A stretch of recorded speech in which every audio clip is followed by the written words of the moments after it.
You ask Tiger to solve. This deals with linear equations with one unknown. The final result is x equals 1. Let's solve it step by step. Simplify the expression. Multiply the fractions. Expand the parentheses.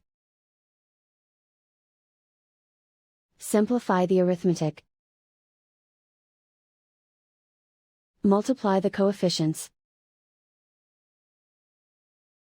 Break up the fraction. Find the greatest common factor of the numerator and denominator.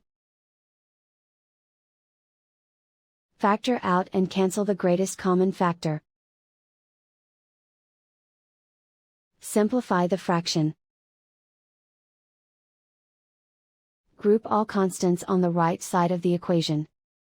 Subtract 6 from both sides. Group like terms. Simplify the arithmetic.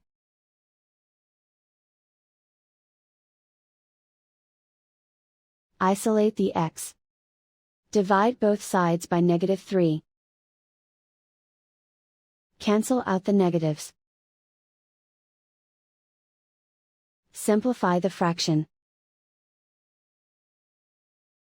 Cancel out the negatives. Simplify the fraction. And so the final result is x equals 1.